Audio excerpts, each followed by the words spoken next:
Good morning students. Today we teach first chapter group, ring and field. पहले हम group part पढ़ेंगे कि group क्या होता है और उससे पहले हम ये पढ़ेंगे कि बाइनरी कंपोजिशन क्या होता है। कहते ए कोई भी नॉन एम्प्टी सेट है, नॉन एम्प्टी सेट, और एक मैपिंग जारी है जो फंक्शन है, मैपिंग का नाम है फंक्शन एफ। ए क्रॉस ए से ए को जा रही है, हमारे पास जो मैपिंग जा रही है that is F A cross ए से इंटू ए की ओर। जो ये फंक्शन है कि ए क्रॉस ए का कोई भी एलिमेंट है, अगर उस पर फंक्शन लगा देंगे तो हमारे पास जो एलिमेंट आएगा वो ए सेट का आएगा, तो वो हमारे पास एक बाइनरी कंपोजिशन होगी। कोई भी ऑपरेशन लगेगा, इंटरनल कंपोजिशन है जो इसमें जो बाइनरी कंपोजिशन का पार्टिसिपेट है वो हमारे पास इस सेट पे लगेगा जो हमारे पास ए क्रॉस ए है। तो फंक्शन लगने के बाद जो बाइनरी ऑपरेटर है वो हमारे पास फंक्शन लगने पर इस सेट का एलिमेंट बन जाएगा। तो उसी ने उसको एक्सप्लेन किया है कि अगर आप मैपिंग एफ लेते हैं corresponding to the each ordered pair of X Y belongings to A. Ordered pair की बात की हुई है, उसने कहा है कि जो ए क्रॉस ए एलिमेंट है, ए क्रॉस ए सेट है, उसमें जो एक्स एलिमेंट होगा वो इस सेट से बिलोंग करेगा और जो वाई एलिमेंट होगा वो इस सेट से बिलोंग करेगा, जिसको हम कार्टेशियन कोऑर्डिनेट्स भी कहते हैं। हम इसको कार्टेशियन प्रोडक्ट भी कहते हैं, जिसमें हम एक एलिमेंट एक सेट का लेते हैं और दूसरा एलिमेंट दूसरे सेट का लेते हैं, और जब हम इन दोनों को कंबाइन कर देते हैं तो ये एक ऑर्डर बन जाता है जिसको कहते हैं order pair of X comma Y belongs to A. कहते हैं कि एक यूनिक एलिमेंट होगा, जब उस पर फंक्शन लग जाएगा वो एक यूनिक एलिमेंट होगा जो इस सेट को बिलोंग करेगा ए को, वेयर एक्स और Y belongs to A set. This is हमारे पास बाइनरी कंपोजिशन की डेफिनेशन। उसके बाद नोट 2 दिया हुआ है कि वी में यूज एनी कन्वेंशनल नोटेशन। कहते कोई भी नोटेशन यूज कर सकते हैं आप, उसमें एडिशन यूज कर सकते हैं, मल्टीप्लिकेशन यूज कर सकते हैं, कोई भी नोटेशन, जैसे ज़ीरो आपने लगा लिया, एडिशन लगा दिया in a closed, multiplication, simple addition, कोई भी साइन यूज कर सकते हैं for the composition. Let star भी कोई भी कंपोजिशन हो सकती है, उसका पर रिलेशन गिवन होगा क्वेश्चन में कि उस स्टार का मतलब क्या है, कि वो ऑपरेटर क्या कहना चाहता है, वो हमारे पास गिवन होगा। Let star B the composition on A non empty set. कहते हैं कि नॉन एम्प्टी सेट पे वो कंपोजिशन लगेगी, और देन जो स्टार ऑपरेटर है एफ एक्स और वाई जो एलिमेंट है वो बिलोंग करें ए क्रॉस ए सेट को, और एक्स क्रॉस वाई। अब उसने कह दिया कि या ऐसे भी गिवन हो सकता है star bracket X comma Y, और या एक्स स्टार वाई भी ऑपरेटर यूज कर सकता है। तो अगर एक्स और वाई दोनों बिलोंग करेंगे ए वाले सेट को, वो हमारे पास डिनोट करेगी the image of X Y under the star. इसका मतलब ये है कि जब एक्स वाई का ऑर्डर्ड पेयर हम सेट ले लेंगे ए क्रॉस ए से, तो उस पर हम स्टार ऑपरेटर लगा देंगे, तो उसके बाद जो आंसर आएगा या जो हमारे पास एलिमेंट आएगा वो बिलोंग करेगा हमारे पास ए सेट को। This is the operator under the operator star. तो दूसरा नोट है हमारे पास कि जब हमने स्टार कंपोजिशन लगा दिया किसी सेट पे, तो देन वी राइट, हम उसको लिख कैसे सकते हैं, ए जो इस सेट पे लगा है और स्टार, और उस सेट पे ऑपरेटर कौन सा लग रहा है, स्टार का ऑपरेटर लग रहा है, और इसको हम कह सकते हैं कि A is a set with the operation star. अगर हम स्टार की जगह पे एडिशन या मल्टीप्लिकेशन यूज करते हैं, they are the two composition है ऑन ए, और इसको भी हम एज ए ऑपरेटर ही कह सकते हैं, तो हम उसको लिखेंगे ए। अगर दो ऑपरेटर लग रहे तो हम दो ऑपरेटर लिखेंगे ए के साथ, A comma first operator and second operator. तो इसको कहेंगे कि A is a set with the two operation, addition वाला और मल्टीप्लिकेशन वाला। अब आते हैं कि बाइनरी ऑपरेटर को डिस्क्राइब करने के बाद हम उसके एग्जांपल्स ले लेते हैं one by one. Let R be the set of real number. हमें पता है कि अगर R set of real number है तो उसमें सभी एलिमेंट आ जाएंगे, ठीक है। तो एफ हमारे पास ऑपरेटर लग रहा है, आर क्रॉस आर का एलिमेंट लेना है, उस पर फंक्शन लगानी है, तो हमारे पास जो एलिमेंट आएगा वो आर का आएगा। बी डिफाइंड एज ए, हमारे पास देखो उसने डिफाइंड कैसे किया है, एक्स और वाई जो एलिमेंट है वो इस सेट का है, एक्स कोमा वाई इस सेट को बिलोंग कर रहा है आर क्रॉस आर को। तो उस पर हमने फंक्शन लगा दिया। फंक्शन लगाने के बाद जो आया x into Y, X into Y है वो एलिमेंट बिलोंग कर रहा है आर को। तो x कोमा वाई वही कह रहा है कि x और y दोनों बिलोंग करे आर को। ये हमने बाइनरी कंपोजिशन होगी गिवन सेट की। तो जब हम इसको सोल्व करेंगे तो ये f हमारे पास एक बाइनरी कंपोजिशन मिलेगी ऑन रियल नंबर पे। ऐसे हमारे पास सेकंड एग्जांपल है। अगर हम n set of the natural number ले लेते हैं जो कैपिटल N के साथ डिनोट करते हैं, तो उस पर ऑपरेटर ले लिया हमने स्टार का। जैसे हमने यहाँ पे ऑपरेटर लिया था f का, तो यहाँ पे ऑपरेटर ले लिया स्टार का। उसमें भी सेम कंपोजिशन चल रही है कि n क्रॉस n का एलिमेंट लेंगे, एक ऑर्डर्ड पेयर लेंगे, उस पर स्टार ऑपरेटर लगाएंगे, तो जो हमारे पास सेट का एलिमेंट आएगा जो जिसकी इमेज आएगी वो n में आएगी। तो बी डिफाइंड एज द हमारे पास क्या है कि उस ऑपरेटर को डिफाइन कैसे किया है, x star y is equal to x plus Y. तो जब हम दो ऑर्डर्ड पेयर ले लेंगे तो उसका स्टार ऑपरेटर लगाएंगे तो उन दोनों का एडिशन हो जाएगा। तो एडिशन करने के बाद जो एलिमेंट आएगा उसका n वो n में बिलोंग करेगा, तो वो हमारे पास x और y दोनों बिलोंग करेंगे, यानी this is a binary operator under the addition. ठीक है जी। तो इसमें हम ये कह सकते हैं कि x और y कोई भी दो एलिमेंट है n नेचुरल नंबर में से, उन दोनों को हम ऐड कर देंगे, वो भी नेचुरल नंबर बनेगा। और x स्टार y, उससे हम ये कह सकते हैं कि x स्टार y भी बिलोंग कर रहा है नेचुरल नंबर से, तो this is a binary operator under the star. ठीक है जी, अंडर स्टार हम लिख सकते हैं कि binary operator of operation on natural number under the star addition. Next हमारे पास थर्ड एग्जांपल है। If we define the star operator n cross n into n as, हमारे पास उसने x स्टार y को डिस्क्राइब किया गया है कि अगर हम ऑपरेटर लगाते हैं तो वो इक्वल होगा x माइनस वाई के, और x और y दोनों बिलोंग करने चाहिए नेचुरल नंबर के सेट को।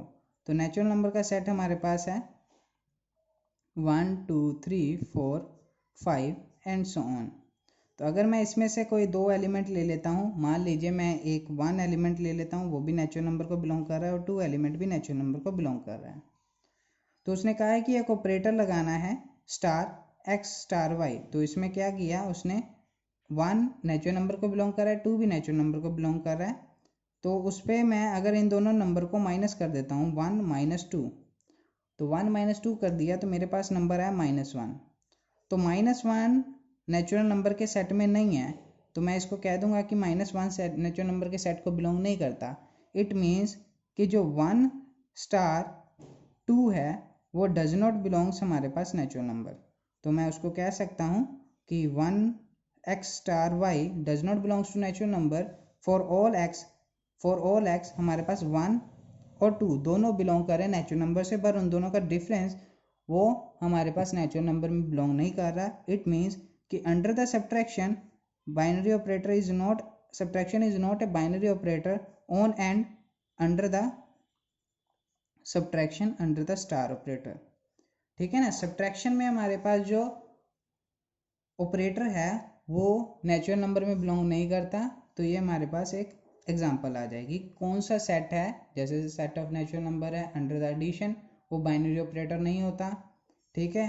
ऐसे ही अंडर द एडिशन वो बाइनरी ऑपरेटर वर्क करता है। वो डिपेंड करता है कि ऑपरेटर क्या रिएक्ट कर रहा है। अगर वो कह देता है कि x star y that is equal to x into Y, तो वो मल्टीप्लिकेशन है कि एक्स वाई में क्या होगा, फिर उसमें हम एक एलिमेंट, दोनों एलिमेंट 1 बाय 1, एक्स भी नेचुरल नंबर से ले लिया, वाई भी नेचुरल नंबर ले लिया, उन दोनों को प्रोडक्ट कर देंगे। प्रोडक्ट करने के बाद 2 इंटू 3 आ जाएगा, दैट इज 6। 6 भी नेचुरल नंबर में बिलोंग करेगा। इट मीन्स कि multiplication is a binary operator on an. अब उसके बाद हमारे पास आता है that is a definition second, that is a algebraic structure. कहते हैं कि एक सेट है हैविंग वन और मोर बाइनरी ऑपरेशन। वो कह रहा है कि एक सेट है और एक से ज़्यादा बाइनरी ऑपरेशन है। जैसे हमने यहाँ पे डिस्कस किया ये और ये एक से ज़्यादा बाइनरी ऑपरेटर है। इट मीन्स कि 2 या 2 से ज़्यादा हो सकते हैं बाइनरी ऑपरेटर हैं, उनको कहते हैं अलजेब्रिक स्ट्रक्चर। ठीक है। जैसे हम रिप्रेजेंट कर रहे हैं A comma star into multiply, this is a algebraic structure. अब टाइप ऑफ कंपोजिशन क्या होगी कि हमने mostly important type of binary composition क्या है, which will be used in defining algebraic structure such as group, ring, field and vector space. हमने इस पूरी बुक में हमने यही चीज़ पढ़नी है कि ग्रुप, रिंग और फील्ड एंड वेक्टर स्पेसेस। आगे हम बढ़ते हैं कि हमारे पास फर्स्ट प्रॉपर्टी आती है, फर्स्ट प्रॉपर्टी है क्यूमिटेटिव कॉम्पोजिशन। क्यूमिटेटिव कॉम्पोजिशन, हाँ जी, क्यूमिटेटिव कॉम्पोजिशन है। कहते कि कोई भी बाइनरी ऑपरेशन ले लिया, binary operation star on a set A is called the commutative composition. अब किसी भी ऑपरेटर, किसी भी सेट पे हम ऑपरेटर लगा रहे हैं, स्टार कंपोजिशन लगा रहे हैं, और उसको हमने क्यूमिटेटिव कंपोजिशन प्रूव करना है, तो उसके लिए हम क्या प्रूव करेंगे? क्यूमिटेटिव कंपोजिशन कब होगी? If and only if. If and only if का मतलब है कि नेसेसरी कंडीशन भी है, सफिशिएंट कंडीशन भी है। तो एक्स स्टार वाई लगाएंगे, that is equal to Y star x for all x और वाई दोनों बिलोंग कर रहे ए सेट को। कहते कि एक्स और वाई दो एलिमेंट ले लेंगे ए सेट में से, ठीक है। अगर मैं एक्स स्टार वाई का कोई रिजल्ट है, मान लीजिए मैं एक्स स्टार वाई को डिफाइन कर लेता हूँ is equal to X plus Y, और एक्स और वाई दोनों बिलोंग कर ए सेट को। अगर एक्स स्टार वाई हमारे पास Y plus X plus Y है, तो मैं इसको लिख सकता हूँ Y plus X under addition. अगर एक्स प्लस वाई के बराबर है तो मैं उसको लिख सकता हूँ वाई प्लस एक्स के बराबर, और जो वाई प्लस एक्स है अगर मैं उसको इस फॉर्म में लिखूँ तो इसको मैं लिख सकता हूँ वाई स्टार ऑफ एक्स।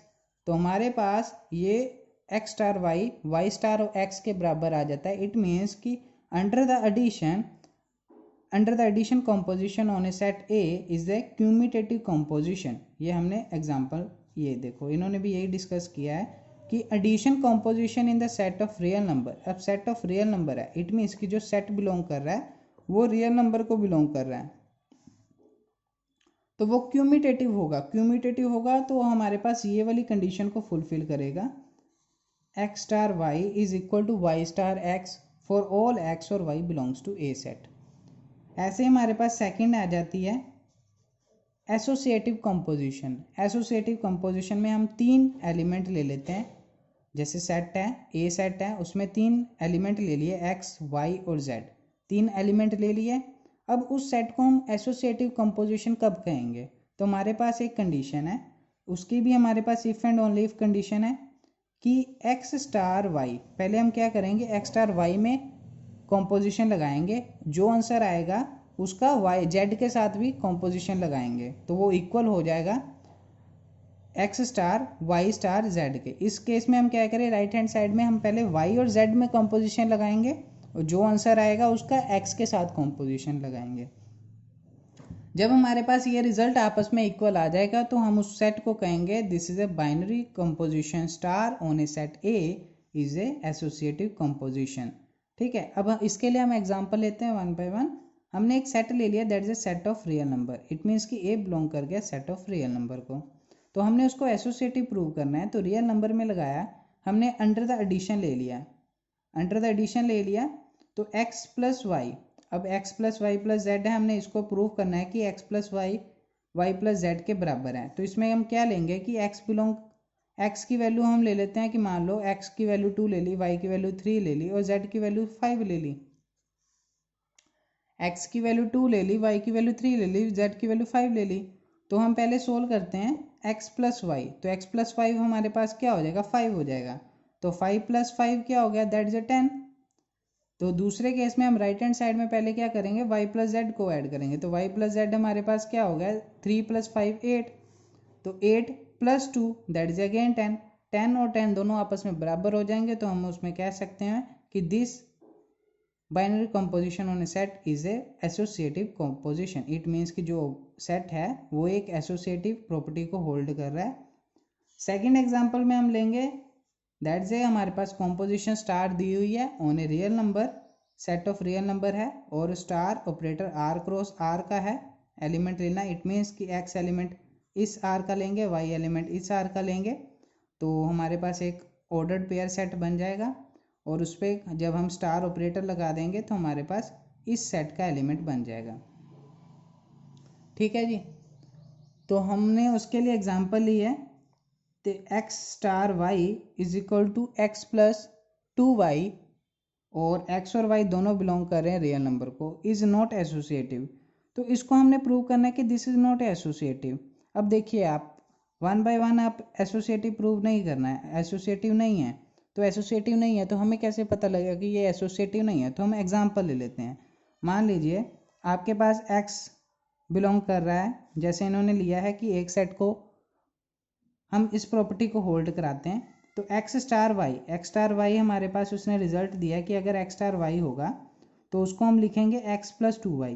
तो x स्टार वाई को हमने लिख दिया x प्लस 2y, तो स्टार z को स्टार z ही रहने दिया। अब x plus 2y star z हो गया, तो उसने फिर बन गया ये हमारे पास एक कंप्लीट x बन गया। तो ये कंप्लीट z है तो इसकी जगह पे y होगा, कोई बात नहीं। तो हम उसको x स्टार वाई फिर से प्रॉपर्टी यही होल्ड कराएंगे। तो उसमें हम सेम चीज़ लगाएंगे कि अगर x था, x स्टार वाई था, तो उसमें हम क्या था कि x जो था उसमें प्लस किया 2 टाइम्स ऑफ y। ऐसे ही हमारे पास अब ये x रोल अदा कर रहा है, ये कंप्लीट पूरा x है तो ये पूरा y होगा। तो हम क्या करेंगे x ये पूरा प्लस 2 टाइम ऑफ z, तो x प्लस 2y एक कंप्लीट x हो गया, प्लस 2 टाइम ऑफ उसने y कहा था तो 2 टाइम ऑफ हमारे पास y की जगह पे z है तो 2 टाइम ऑफ z लगा लेंगे। अब हम उसको एडिशन को सोल्व करेंगे x plus 2y plus 2z, तो हमारे पास ये आ जाएगा। अब हम राइट हैंड साइड को देखेंगे तो हमारे पास क्या था x star bracket of y star z। तो हम उसको पहले क्या करेंगे x star y star bracket of y star z। अब bracket of y star z है, ऑपरेटर सेम यही लगेगा, x की जगह पे y है और y की जगह पे z है तो ऑपरेटर सेम लगेगा। तो हमारे पास y प्लस 2z, क्योंकि हमने कहा था कि फर्स्ट एलिमेंट x ऐसा ही रहेगा और जो दूसरे में है जो वो 2 गुना होके एडिशन होएगा, तो y प्लस 2z हो जाएगा। तो उसके बाद हम क्या करेंगे, अब फिर से हमारे पास ये x स्टार y वाली ऑपरेटर ही बन जाता है, तो हमने भी सेम ऐसे ही करना है x plus 2 time of y plus 2। अब ये एक कंप्लीट सेट है, कंप्लीट एलिमेंट है, इसको एक कंप्लीट एलिमेंट की तरह लेके चलना है। तो x plus 2 time of y plus 2z, तो अब इसको सोल्व कर दिया x plus 2y plus 4z। अब देखिए आप राइट हैंड साइड और लेफ्ट हैंड साइड आपस में बराबर नहीं है। जब राइट हैंड साइड और लेफ्ट हैंड साइड आपस में बराबर नहीं है, इट मीन्स कि they are not a hold associative, is not associative, कि this set is not associative under the addition. ठीक है जी, तो ये हमारे पास सेट हमारे पास एसोसिएटिव नहीं होगा। तो ये सेकंड एग्जांपल होगी। अब हमें ये पता लग गया कि क्यूमुटेटिव कंपोजिशन के लिए हमने कौन सी प्रॉपर्टी होल्ड करानी है, एसोसिएटिव कंपोजिशन के लिए हमने कौन सी प्रॉपर्टी होल्ड करानी है। तो नेक्स्ट हमारे पास आता है कि कंपोजिशन विद द आइडेंटिटी। तो कंपोजिशन विद आइडेंटिटी एलिमेंट है, तो हमारे पास क्या है कि बाइनरी कंपोजिशन है। हमने कहा है कि स्टार कोई भी ऑपरेटर है, कंपोजिशन है, वो सेट ए पे लग रही है, उसको हम कंपोजिशन विद आइडेंटिटी कब कहेंगे, कि वो आइडेंटिटी का एलिमेंट कब होगा। जैसे हम ले लेते हैं, मान लीजिए कि आपके सेट है ए, इसमें है आइडेंटिटी एलिमेंट ले लेते हैं कि 1 2 3 4 5।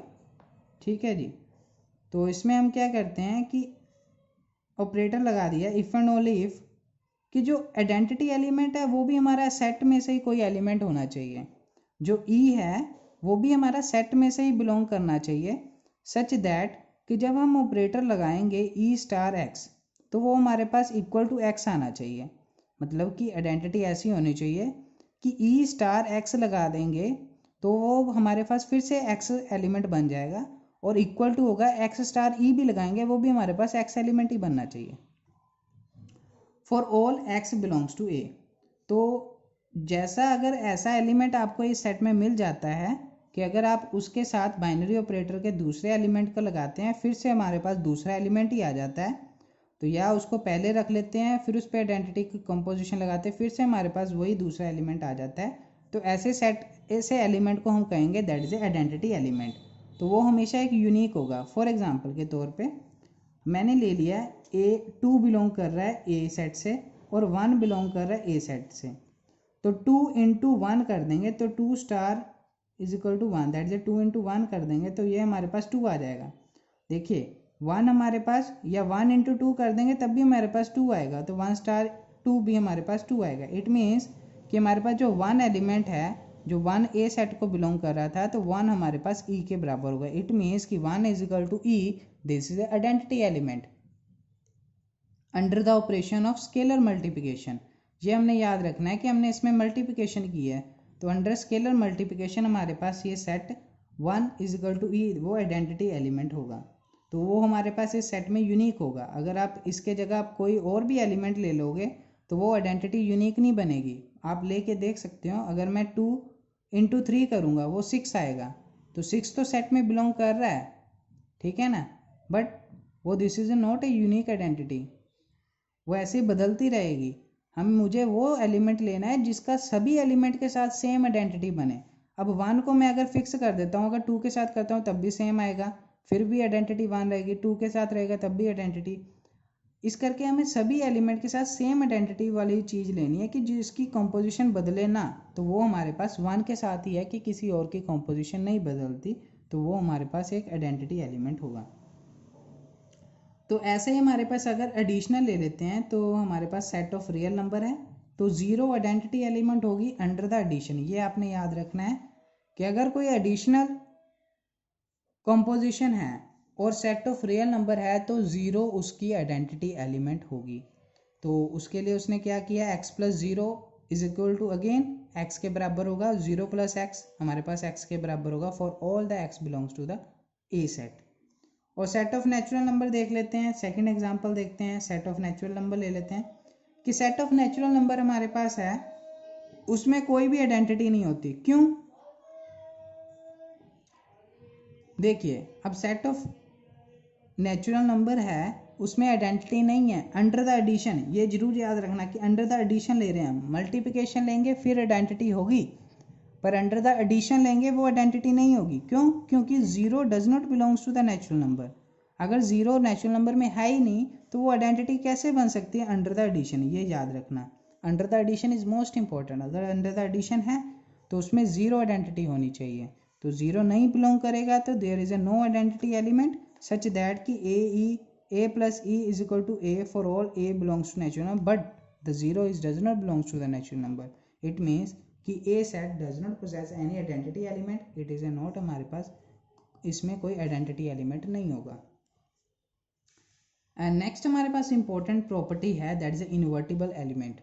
अब सेट को इन्वर्टिबल एलिमेंट कैसे कहेंगे? इन्वर्टिबल एलिमेंट का मतलब है कि किसी भी एलिमेंट का इनवर्स, ठीक है। अब देखिए कि हमें मान लिया कि हमें पिछले प्रॉपर्टी से हमारे पास